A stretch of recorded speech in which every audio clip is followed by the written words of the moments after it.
One, you're going to be able to increase your training volume. It's helping improve cognitive function in older people, early stage Alzheimer's disease.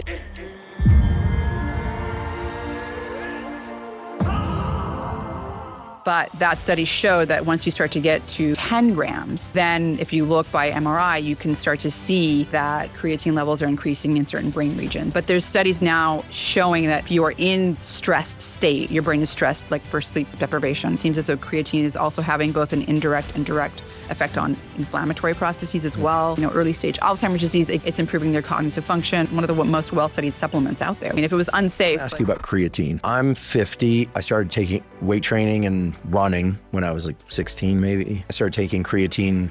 So I've been taking it a long, long time. Yeah. 5 to 10 grams. But the original protocol, which nobody does anymore, but I confess I still do it because I enjoy it, was to take 5 grams 3 to 5 times per day. There was this loading phase, and you would mix it with a little bit of grape juice because the idea was you were supposed to spike your insulin and then you get more into the muscles. And then you had a maintenance dose, which was 5 grams per day. And the idea back then was that you needed to do a washout every 20 weeks or so, where you just stop taking it, you urinate out a bunch of water, and then you reload. And I confess, I've continued to do this minus the grape juice. Occasionally I'll do the grape juice thing. I don't think there's any real merit to the loading phase, maintenance phase idea. But back then and still now, I feel like creatine has made me feel great. Why creatine suddenly has become this creatine got supplement of the year for 2026 is unless something else comes along. What do you think happened? Well, so first I want to talk about your loading phase. And that was really for the studies that were being done, right? Because if you're taking 5 grams a day of creatine, it takes about 3 to 4 weeks for your muscle creatine stores to become saturated. And researchers aren't going to do a study where they wait that long. So the loading phase really was So that's what inspired it. Yeah, it's in this isolated bubble of in the experimental protocol, but in the real world, you have 3 weeks. Or if you're like an athlete and you hadn't taken the creatine, you don't have your creatine stores up and you have to rapidly. I was just amazed at how quickly it worked. I might be a hyper responder, but I legitimately I realized some of it was water, or most of it was water, but somewhere between probably 4 and 8 pounds of water in the muscle mass. I don't want to call it lean mass because it's water in the muscle. I was like, oh my goodness, this is crazy, And then people thought maybe it was a steroid. It's not a steroid. Maybe it's bad for your kidneys. Turns out it's safe for your kidneys and most everyone. Pretty remarkable molecule. Yeah. Obviously creatine is stored as creatine phosphate in our cells. We make between 1 to 3 grams of creatine a day in our liver. Our brain also makes it. It's used to make energy. And so your muscles, if you're working out, you're really consuming a lot of energy, right? It's very energetically demanding. So having the creatine stores higher in your muscle is beneficial because, one, you're going to be able to increase your training volume, right? So it's not like creatine is anabolic in the sense that protein or amino acids are, right? It's not like directly affecting muscle protein synthesis. It's just helping you train more, getting more reps in, whatever it is, your training volume's going up. And because your training volume's going up, then you're obviously putting more stress on your muscles, which is going to lead to increased muscle protein synthesis. And, obviously there's water probably as well. That said, you asked me, what happened. So I got interested in creatine back in when I started basically weight training. And I'd heard about it forever, never took it. And as I started to get into resistance training, I was like, I better start taking this. I'm in this world now, and started doing some research and taking it. So I was taking the 5 grams a day because that's really what most of the studies show, creatine monohydrate. That's the most well-researched form of creatine. And I was taking 5 grams a day because I was interested in improving my training volume and getting the benefits of it, right? And then I had Darren Kando on the podcast. That was in 2024, I think it was. And once I had started getting into the creatine research, the brain stuff has been coming out over the past, few years. And that's, for me, become very interesting. I remember the first time I heard about it years ago, it was like, oh, it's helping improve cognitive function in older people. But the brain, it's interesting that we also make creatine in the brain, but it's not so it's kind of like the muscle, right? You're not just if you take creatine and you don't work out, you're not gonna get any increase in lean mass, right? It's not gonna do much of anything because you're not putting in the work. I think the same goes with the brain as well, where it's researchers started to find out that, well, you can't just take creatine and it's gonna enhance cognitive function. It's in the background of stressing the brain, right? You're stressing your muscles by workout. Same goes for the brain. It's in these situations of stress, whether that's sleep deprivation, whether it's, a traumatic brain injury. I mean, I would argue, there's a lot of psychological stress, depression, constantly using your brain. Like you and I right now in this conversation, we're learning, we're thinking. I mean, it is stressful on the brain, right? So, I mean, I'm obviously speculating here and I'm extrapolating, right? I'm not saying that there's studies showing that, but it does seem as though that's when creatine seems to shine in the brain. And you might go, well, your brain makes it. And it's true. Your brain does make, again, it's like, I think between 1 to 3 grams or something. And it's kind of resistant to taking up the creatine that you're supplementing with, particularly because, for one, the muscle is very greedy. So when you're getting to that 5-gram range, muscles are really consuming, if you're working out in particular, right? Your muscles are kind of consuming that, because they're very greedy for it, right? And there have now been, I think, a handful of studies showing that when you start to get above that, there was a study out of Germany showing this, and it's a small study, but that study showed that once you start to get to, 10 grams, then if you look by MRI, you can start to see that creatine levels are increasing in certain brain regions, and perhaps in the brain regions that you were talking about. And they're going higher than what you would get from just your brain normally making its own creatine. So the 10 grams of creatine a day, which is now what my baseline is based off of that.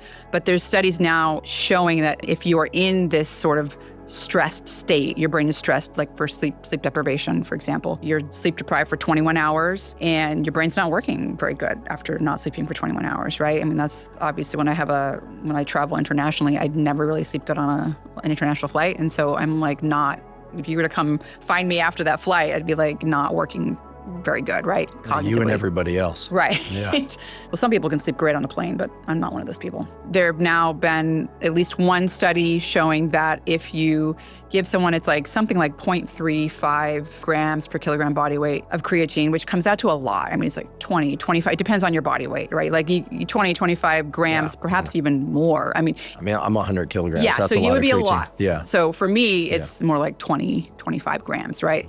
But if you give individuals that high dose in that, sleep deprived state, that they're cognitively not only performing normal, but they're performing better than their baseline.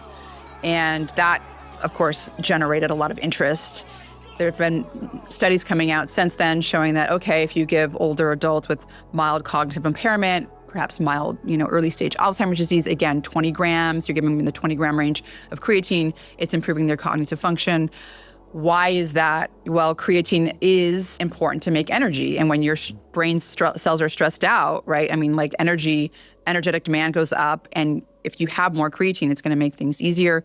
There's also some inflammation that's being generated in that stress state. And it seems as though creatine is also having both an indirect and direct effect on inflammatory processes as well. This is all early data. But I think there's enough safety data out there now where it's like, well, it's really not harmful to take 10 grams a day. I take 10 grams a day every day. You spread it out?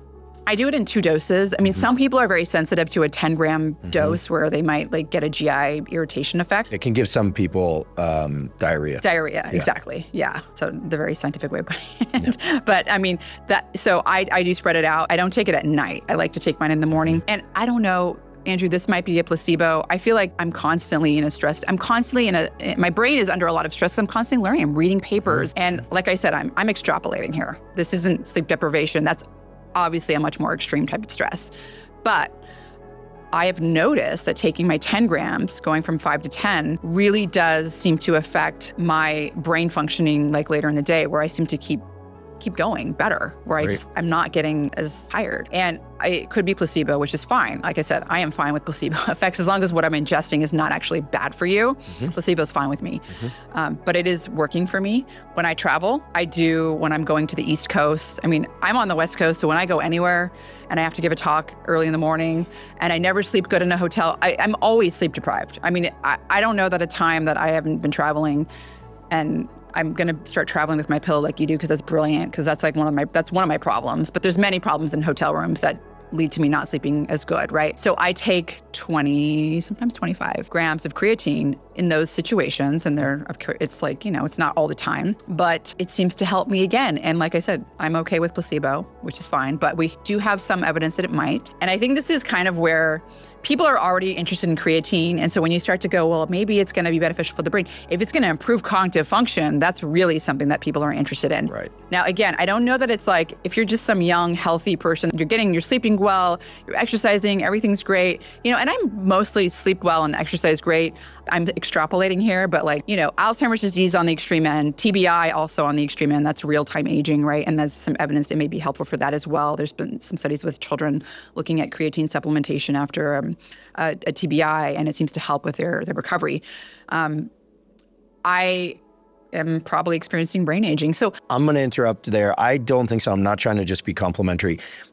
I paid close attention to the data, and it seems like in certain fields like math and physics, people tend to peak with their contributions early. There's a reason why the Fields Medal is only given to people, I think it's 40 or younger.